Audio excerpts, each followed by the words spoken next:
विश्वास सारंग जी हमारे साथ हैं, मध्य प्रदेश के वो मेडिकल एजुकेशन मिनिस्टर हैं और इसीलिए मैं, और जो मध्य प्रदेश का टास्क फोर्स है, कोविड टास्क फोर्स, उसको भी आप हेड करते हैं। इसीलिए सारंग जी मैं चाहती हूँ कि आपने सबकी बात सुनी है, सब कह रहे हैं, आपने प्रताप जी की बात सुनी, वो कह रहे हैं कि रेमडेसिविर को लेकर कमी लगातार हो रही है, वैक्सीनेशन को लेकर कमी, इन सब पर आपका जवाब। और इसी के साथ क्या मध्य प्रदेश में कोई दिक्कत आ रही है, नहीं आ रही है? और तीसरा सवाल, मध्य प्रदेश से भी आती हुई तस्वीरें कई जगहों की बहुत परेशान करने वाली है। सवाल यह है कि क्यों ये सिस्टम इस तरह से फेल हो गया दूसरी लहर में?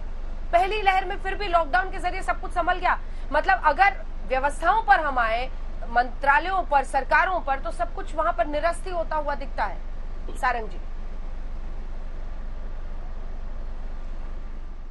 नहीं अंजना जी, देखिए हमें ये जरूर विचार करना पड़ेगा कि ये महामारी है, संकट बड़ा है, संक्रमण बहुत तेजी से फैल रहा है।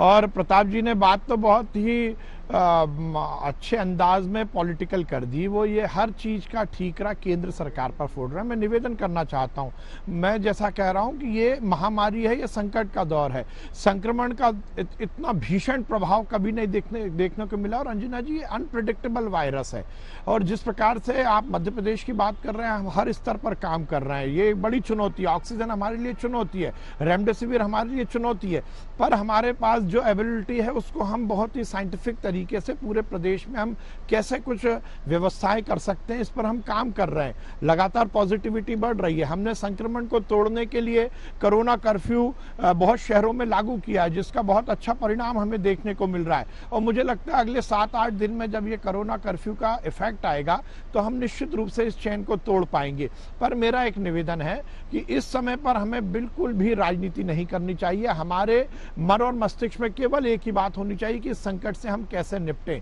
जहां तक वैक्सीनेशन की मामला है, हमारे यहाँ कहीं भी किसी भी तरह डोजेस की कमी नहीं है। हम लगभग 4.5 लाख लोगों को रोज वैक्सीन लगा रहे हैं। हमारे लगभग 4,500 सेंटर सुचारू रूप से चल रहे हैं। हम सोमवार, बुधवार, गुरुवार और शनिवार को वैक्सीनेशन प्रोग्राम को सुचारू रूप से कर रहे हैं। रेमडेसिविर की निश्चित रूप से जो थोड़ी सी कमी है, क्योंकि देखिए 2 बातें हमें जरूर ध्यान रखनी पड़ेगी। जो पहला जो दौर था उसमें रेमडेसिविर की इतनी जरूरत नहीं पड़ रही थी, पर इस बार का जो ये वायरस का स्ट्रेन है, इसमें हर किसी व्यक्ति को लगता है कि उसको रेमडेसिविर लगवाई जाए। पर हमने गवर्नमेंट सेक्टर में इतने प्रिकॉशंस और इन सब के बीच, वैसे तो ये बीमारी किसी को देखकर नहीं होती, लेकिन सारंग साहब अब देखिए, आप चाहे उत्तर प्रदेश में हो मुख्यमंत्री, यहाँ पर शिवराज सिंह चौहान के बेटे को अब इतनी तैयारी और सावधानियों के बावजूद भी कार्तिकेय सिंह उनके बेटे को हो गया है। ये सब समझ में नहीं आ रहा है कि क्या लापरवाहियां इतनी बरती गई जिनकी वजह से ये संक्रमण इतना फैलता चला गया ना सर?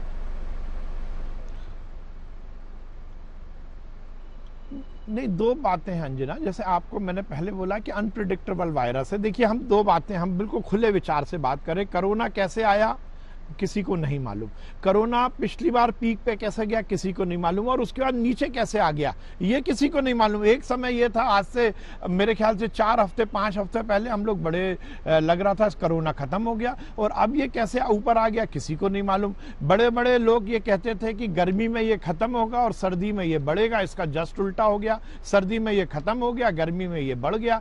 तो देखिए, जब महामारी आती है और इसका अनप्रिडिक्टेबल वायरस रहता है, तो ये तो बहुत सालों की रिसर्च के बाद हमें पता लगेगा। अभी रिसर्च का, स्टडी का तो एक बड़ा मायना है ही, पर उसके साथ साथ जो आज की दिक्कत है, आज की जो परेशानी है, वो यही है कि हम इस संक्रमण की चेन को तोड़ें।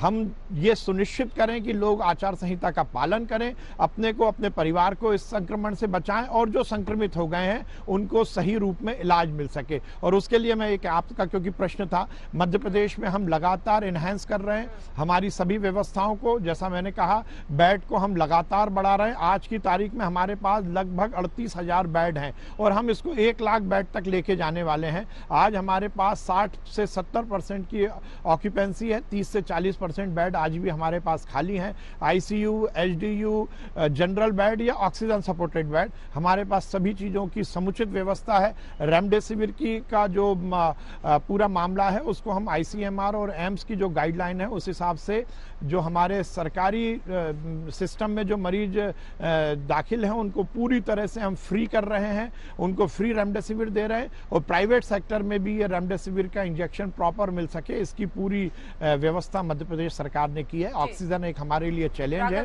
पर मैं बताना चाहता हूं कि ऑक्सीजन को लेकर माननीय मुख्यमंत्री जी ने अलग से एक कंट्रोल रूम बनाया है और उसके माध्यम से जैसे आज आप बात करेंगे तो हमें लगभग 290 मैट्रिक टन ऑक्सीजन प्राप्त हुआ है और लगातार हम इसको एनहांस करने की कोशिश कर रहे हैं। जिस जिस एवेन्यू से जिस जगह से हमें ऑक्सीजन प्राप्त होगी हम उसको कर रहे हैं। उसके साथ साथ एक हमने और आउट ऑफ बॉक्स थिंकिंग करके ऑक्सीजन कंसंट्रेटर की भी व्यवस्था की है और हम पूरी सुनिश्चित कर रहे हैं कि हमारे मध्य प्रदेश में हम कोरोना मरीजों का सही इलाज कर सकें।